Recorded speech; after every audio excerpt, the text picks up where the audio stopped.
आप सबको फिर से प्रभु यीशु क्रिस्त के नाम में जय मसीह। एंड मैं दाजू को और इस ग्रुप को धन्यवाद करती हूँ और परमेश्वर को कि मुझे ये फिर से मौका मिला परमेश्वर के पवित्र और जीवित वचन को आपके सामने लाने का। और हन्ना सिस्टर को भी मैं बहुत धन्यवाद करती हूँ जिस प्रकार से उन्होंने मेरा इंट्रोडक्शन दिया। प्रेज गॉड, थैंक यू हन्ना। और आज जो मैं शेयर करना चाहती हूँ आप सभी के बीच में, वो मैं उस शब्द को मैं कहूंगी सॉरी। क्षमा मांगना, अपनी भूल को स्वीकार करना, किसी के आगे अपने आप को झुककर नम्र बनाना, टू से सॉरी ना। मुझे ऐसा लगता है कि हम में से सभी के जीवन में कभी ना कभी हमने इस शब्द को प्रयोग किया है और कुछ मीठी या कड़वी अनुभव को भी हमने महसूस किया होगा, चाहे वो बुजुर्ग हो, चाहे वो बच्चा हो, चाहे वो स्त्री हो, चाहे वो पुरुष हो ना। और सॉरी बोलना आसान नहीं है, किसी को क्षमा करना आसान है, हम सब ने प्रयोग किया है। और जब हम सॉरी कहते हैं तो हम अपनी भूल को स्वीकार करते हैं, अपने आप को नम्र बनाते हैं और साथ साथ हम ये भी जानते हैं कि हमें सॉरी बोलते समय हर बातों को अपने आप में लेते हुए, नम्र बनाते हुए झुकना पड़ता है। और ये अनुभव कभी मीठा होता है और कभी कड़वा होता है। लेकिन अगर हम मसीह जीवन का देखेंगे, the essence of Christian life is sorry. क्योंकि जब हम प्रभु के सामने अपने आप के अपराधों को, अपने भूल को, अपने पापों को क्षमा मांगते हैं, तो ही हमें प्रभु यीशु क्रिस्त के नाम से हमें उद्धार मिलता है, अनंत जीवन का दान मिलता है। सो हमारे लिए परमेश्वर से माफी मांगना, सॉरी कहना बहुत आसान और सरल है, क्योंकि हम जानते हैं ही सुप्रीम पावर, वो सर्व सर्वे है, सर्वव्यापी है। परंतु आम जीवन में अपने रिश्तेदारों से, अपने प्रियजन से, अपने फेलो बिलीवर से, अपने पड़ोसी से सॉरी कहना, क्षमा कहना आसान नहीं है। और मैं दूसरों के बारे में तो नहीं कह सकती, लेकिन मैं अपने लिए बता सकती हूँ कि मुझे सॉरी बोलना एक बहुत बड़ा चैलेंज और एक डिफिकल्ट टास्क था। प्रभु में आने से पहले मैंने शायद कभी किसी से सॉरी नहीं कहा था। और एक आर्मी ऑफिसर की वाइफ होने के नाते तो उसने और आग में घी डालने का काम किया, और घमंड ना, और स्टेटस की बातों के कारण मैंने कभी सॉरी नहीं बोला। लेकिन जैसे मैंने प्रभु को पाया और परमेश्वर के पवित्र आत्मा की अगुवाई में हम दोनों परमेश्वर की सेवाकाई में आगे बढ़ने लगे, तो परमेश्वर ने मेरे जीवन की जितने भी ऑड एजेस थे, जितने भी कोने थे, उन्हें परमेश्वर ने सुधारना शुरू किया। और उसमें से एक कोना था ये सॉरी शब्द, अपनी भूल को स्वीकार करना। सो जब हम प्रभु में आ गए और सेवाकाई करने लगे, तो आपको मालूम है कि मेरा एक शॉप था और उस शॉप में मैं बिजनेस करती थी। तो ऐसे ही एक दिन एक मेरी फ्रेंड बोलिए या कोई मेरे दुकान में आया और हमारी कुछ मिसअंडरस्टैंडिंग हो गई और वो नाराज हो गई और वो चली गई। उसके जाने के बाद मैंने देखा कि जब भी मैं उसको रास्ते में मिलती हूँ तो वो हमेशा अपना मुंह टेढ़ा कर लेती थी। तो मुझे अचंभा लगता था कि हे प्रभु, हम तो आपकी दोनों ही आपको जानने वाली आपकी बेटी है, तो क्यों वो इस प्रकार से मुझे देखते ही मुंह मोड़ लेती थी। तो मेरे मन में बहुत अशांति था और मैं इस विषय में परमेश्वर से प्रार्थना कर रही थी। तो जब मैं प्रार्थना करने लगी, परमेश्वर ने मुझे डायरेक्टली बोला, उसको घर में जा अनि माफी मांग। सो मैंने सोचा शायद मैं कुछ गलत सुन रही हूँ, लेकिन परमेश्वर ने बहुत क्लियर शब्दों में मेरे कान में ये कहा। और मैंने परमेश्वर के साथ में आर्ग्यूमेंट करना शुरू किया, प्रभु उसको घर टाड़ो छ म भोलि जान्छु ल। फिर दूसरा दिन आता था, फिर मुझे परमेश्वर बोलता था तो गईस। तो मैं बोलती थी है ना, आज बहुत घाम छ, आज बहुत धूप है, प्रभु मैं कल जाऊंगी, हाँ कल मैं पक्का जाऊंगी। इस तरीके से मैं परमेश्वर के साथ भाव तोल भाव करने लगी। 1 महीने तक, 1 महीने तक मैं परमेश्वर को टालती रही, टालती रही, टालती रही। और एक दिन आया जिस दिन वोट देने का समय था, और पास्टर बाबू मुझे मोटरसाइकिल में वोटिंग स्कूल में लेके गए।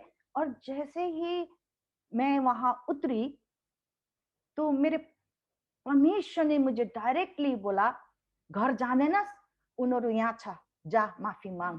और मेरे पांव कांपने लगे, और इस मेरे अनुभव के बारे में पास्टर बाबू को कुछ भी मालूम नहीं था, और मेरे पांव बहुत कांपने लगे, और मैं सीधा उस लाइन की तरफ बढ़ने लगी जहां पर दोनों माँ बेटी थी। तो पास्टर बाबू ने बोला, अरे तिमी कहाँ जाते छौ, तिम्रो वोट दिने लाइन त यता छ। और तब मैंने पास्टर बाबू को बोला, पापा आज मुझे आप मत रोकिए, यदि आज मैंने परमेश्वर की आज्ञा का पालन नहीं किया तो मैं कभी भी नहीं कर पाऊंगी। और मैं तुरंत उस लाइन में गई, मैंने उन बेटी को अंगाल लगाया और उनसे बोला कि यदि मैंने आपके हृदय में चोट पहुंचाया है तो मुझे माफ कर दीजिए। और दोनों माँ बेटी ने मुझे अपने गले से लगाया और उन्होंने बोला कि नहीं, ऐसी कोई बात नहीं है। परंतु ये माफी मांगने के बाद परमेश्वर ने इतना अनुग्रह और आशीष लाया कि वो जो बेटी थी, जो जो लड़की थी, उसको काली कि दुष्ट आत्मा ने पकड़ा, और वो रात के 12 बजे मुझे और पास्टर बाबू को अपने घर में बुलाते थे, और हम सुबह 5 बजे तक प्रार्थना करते थे छुटकारे के लिए, और एक प्रकार से हमारा नया संबंध स्थापित हुआ। इतना ही नहीं, हमारी मंडली में शिलोंग के एक ब्रदर थे जो एक घर ढूंढ रहे थे खरीदने के लिए, तो उन्होंने उस घर को खरीद लिया। उस खरीदने के बाद में दे वर सो हैप्पी कि उन्होंने मंडली को एक मारुति वैन भी ब्लेस किया। सो मैं ये बोलने का अर्थात मेरा ये है कि जब हम परमेश्वर की आज्ञा में अपने आप को नम्र बना के क्षमा मांगते हैं तो परमेश्वर ने क्या किया, मेरे जीवन में इनर हीलिंग लाया, उस टूटे हुए संबंध को स्थापित किया, मेरे हृदय के गांठ को खोल दिया, और हम जो है एक ब्लेसिंग, एक चैनल ऑफ ब्लेसिंग भी बन सके। सो इसी प्रकार से यदि हम बाइबल में भी देखें तो बाइबल में भी हम बहुत सारी घटना पाते हैं जहां स्त्री पुरुष कहे या राजा ने भी अपने जीवन में जब भूल किया, और जब उस भूल का उसको पता चला तो उसने भी माफी मांगा, सॉरी बोला, और साथ ही साथ आशीष का कारण हुआ। यदि हम देखें तो हम पाते हैं पहला सामुएल चैप्टर 15 में, जहां पर हम किंग सॉल के अनआज्ञाकारिता को देखते हैं। हमें वो कहानी बताने की जरूरत नहीं है, हम सबको पता है, लेकिन मैं वर्ष 24 पढ़ना चाहूंगी जिसमें किंग सॉल ने कहा है सामुएल से, मैंने पाप किया है, मैंने तो अपनी प्रजा के लोगों का भय मानकर उनकी बात सुनकर यहोवा की बात का उल्लंघन किया है। अब परंतु तुम मेरे पापों को क्षमा करो। उसने वहां पर वो पाप के लिए क्षमा तो मांगा, लेकिन हम यहाँ देखते हैं कि क्षमा मांगने के बाद भी उस पाप के परिणाम को वो बदल नहीं सका ना। सॉल को उस राजा की गद्दी से, उस पद से हटना ही पड़ा। सो इस घटना से हम ये सीखते हैं प्रियो कि कभी भी हमें अपने लोगों को खुश करने के लिए परमेश्वर के विरुद्ध में काम नहीं करना चाहिए। और अगर उस समय यदि हम क्षमा भी मांगे तो हमें उस परिणाम को भुगतना पड़ता है। मैं देखती हूँ आजकल हमारे जवान भाई बहन लोग जो गलत रॉन्ग रिलेशंस में है, वो अपने सहयोगी को खुश करने के लिए भूल कर बैठते हैं और परमेश्वर के विरुद्ध में काम कर बैठते हैं। और जब उन्हें अपनी भूल का पता चलता है, वो क्षमा तो मांगते हैं परंतु उन्हें उसका परिणाम भुगतना पड़ता है। दूसरा हम देखते हैं दाऊद के जीवन में, दूसरा सामुएल चैप्टर 12 में, ये घटना भी सभी को मालूम है, मैं उसमें आगे नहीं जाऊंगी, लेकिन मैं यहाँ बताना चाहूंगी जब नाथान ने दाऊद को उसके भूल को दिखाया तो दाऊद ने क्षमा मांगने में देरी नहीं की, और इसीलिए दाऊद बारंबार भूल करता भी रहा तो वो सदा सर्वदा क्षमा मांगने में, सॉरी बोलने में आगे रहता था। इसीलिए परमेश्वर ने कहा कि वो उसके हृदय के नजदीक का पुरुष है। सो हमें यहाँ से ये सीखने को मिलता है कि जब भी कोई छोटा या बड़ा हमारे आगे आकर हमारे भूल को यदि दिखाता है तो हमें सॉरी बोलने में देरी नहीं करनी चाहिए।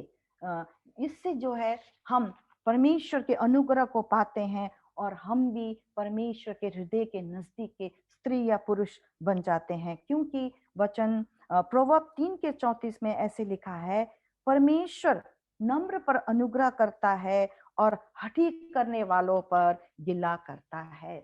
मुझे नेपाली का एक शब्द बड़ा अजीब लगता है जब मैं शुरू-शुरू में दिल्ली से यहाँ आई। जब हम लोग बातचीत करते हैं और या कुछ उनको बताते हैं कि ये ठीक है या नहीं है, तुरंत वो लोग अपना सेंटेंस शुरू करते हैं, "होइन" भनेर। "होइन यो त होइन means I am not wrong." तो मैं कितनी बार अपनी मंडली में अपने बच्चों को सिखाती हूँ कि जब कोई तुम्हें कुछ सिखाता है, please do not use word हैना भनेर, don't start your sentence with हैना। आई डोंट नो अब ये नेपाली ट्रेंड है या स्टाइल है बोलने का, लेकिन जब हैना बोलते हैं तो मुझे ऐसा लगता है कि वो व्यक्ति अपने आप को प्रूव करता है कि I am not wrong, I am right. और तीसरा, हम यदि एग्जाम्पल देखें तो हम देखते हैं अबिगेल के जीवन से। ये हम पाते हैं पहला सामुएल चैप्टर 25 में। ये भी मुझे एक्सप्लेन करने की जरूरत नहीं है, परंतु हम जानते हैं इस बुद्धिमानी स्त्री की उस घटना को, जब राजा दाऊद से उसके पति ने हेल्प करने से मना कर दिया और उसके सैनिकों को भी प्रोविजन देने से मना कर दिया, और जैसे ही अबीगल को पता चलता है कि उसके पति ने भूल किया है, वो तुरंत सारा सामान लेकर गधे में बैठ के राजा दाऊद से मिलने जाती है। वो सॉरी तो बोलती है, लेकिन उसके साथ उसका एक्शन होता है। वो तुरंत गधे से नीचे उतरकर जमीन के बल, मुंह के बल गिरकर दंडवत करती है। और ये भी उससे दिखाते हैं कि ये एक नम्रता का चिन्ह है। और अबीगेल के इस क्षमा मांगने के द्वारा अबीगेल ने सिर्फ रिलेशन को रिस्टोर नहीं किया, परंतु अपने पति को भी मृत्यु में जाने से बचाया। सो हम भी इसी प्रकार से दूसरों के लिए रिस्टोरेशन का एक चैनल बन सकते हैं। और जैसा कि मत्ती 5:9 में लिखा है, धन्य है वे जो मेल कराने वाले हैं, क्योंकि वो परमेश्वर के पुत्र कहलाएंगे। सो हमें भी परमेश्वर से वो रास्ता, वो जगह, वो पल मांगते रहना है। यदि हम देखते हैं कि किसी के बीच में कोई रिश्ता टूटा हुआ है, तो let's be a channel to maybe a peacemaker. और लास्ट में यदि हम देखें तो मैं पॉल के जीवन से देखती हूँ। वहां हम पाते हैं एक्ट्स प्रेरित का 23 का 1 से 4 में पॉल ने बड़े मीठे प्रकार से भूल अपनी भूल की क्षमा मांगते हुए कहा कि उससे याद नहीं था कि वो प्रधान याजक के विरुद्ध में बोला, जाने अनजाने में वो प्रधान याजक के विरुद्ध में बोला। और यहाँ वर्ष 5 में इस प्रकार से लिखा है, हे भाइयों, मैं नहीं जानता था कि ये महायाजक है, क्योंकि लिखा है अपने लोगों के प्रधान को बुरा ना कहे। इवन भजन संग्रह 105 के 15 में लिखा है, मेरे अभिषिक्त को मत छुओ और न मेरे नबियों की हानि करो। सो यदि प्रियो, हमने भी अपने गुरुजन के विरुद्ध में जाने अनजाने में कुछ कहा हो, या हमें बुरा लगा हो, या हमने बुरा कह दिया हो, तो हमें तुरंत अपने गुरुजन के पास जाकर सॉरी बोलना चाहिए। सो हम देख रहे हैं ये क्षमा शब्द, ये भूल स्वीकार करने से हमारे जीवन में चंगाई आती है, हमारे संबंधों में को टूटे हुए संबंध में पुनर्स्थापना होती है। इतना ही नहीं, सॉरी कहना नम्रता का चिन्ह है, और साथ साथ ये हमारे जीवन में एक इनाम लाती है, जैसे अबिगेल रानी बनी इस प्रकार से। और साथ साथ हम ये देखते हैं कि जब हम ये सॉरी मांगना एक परिपक्वता, मेच्योरिटी का भी चिन्ह है। पहला कुरिन्थी 14 के 20 में कहा है, लिखा है, हे भाइयों, तुम समझ में बालक न बनो, बुराई में तो बालक रहो, परंतु समझ में सयाने बनो। तो किसी ने लिखा है, a man who says sorry when he is doing wrong is called honest. यदि कोई व्यक्ति जान लेता है कि वो भूल कर रहा है और वो सॉरी कहता है, तो वो ऑनेस्ट कहलाता है। यदि कोई व्यक्ति, a man who says sorry when he is not sure he is called wise. यदि कोई व्यक्ति को लगता है कि मैंने गलती की है या नहीं की, फिर भी वो सॉरी कहता है, तो वो वाइज कहलाता है। और सॉरी शब्द जो है, हमारे भूतकाल को परिवर्तन नहीं करता, परंतु सॉरी शब्द हमारे वर्तमान और भविष्य को जरूर ही परिवर्तन करता है। और कभी कभी ये साथ में ये भी लिखा है, हम जानते हैं कि यदि हम किसी से सॉरी कहते हैं, इसका ये अर्थ नहीं है कि मैं गलत हूं, जो सॉरी कहने वाला आदमी गलत, परंतु जिससे वो सॉरी कहता है, उस व्यक्ति का महत्व उसके जीवन में है और वो उसको खोना नहीं चाहता, इसलिए सॉरी कह के वो संबंध को स्थापित करना चाहता है। इसलिए हमें कभी भी क्षमा मांगने में, अपनी भूल स्वीकार करने में कंजूस नहीं होना चाहिए। सो हम परमेश्वर से विनती प्रार्थना करते हैं कि परमेश्वर हमें वो जगह, वो जन दिखाए। यदि हमने कोई भूल किया है तो हम उस जगह को एक पीस मेकर बनकर उस टूटे हुए रिश्ते को बना सके और अपनी भूल को सुधार के, सॉरी बोल के परमेश्वर के लिए एक ब्लेसिंग का चैनल हो सके। आमीन। जय मसीह।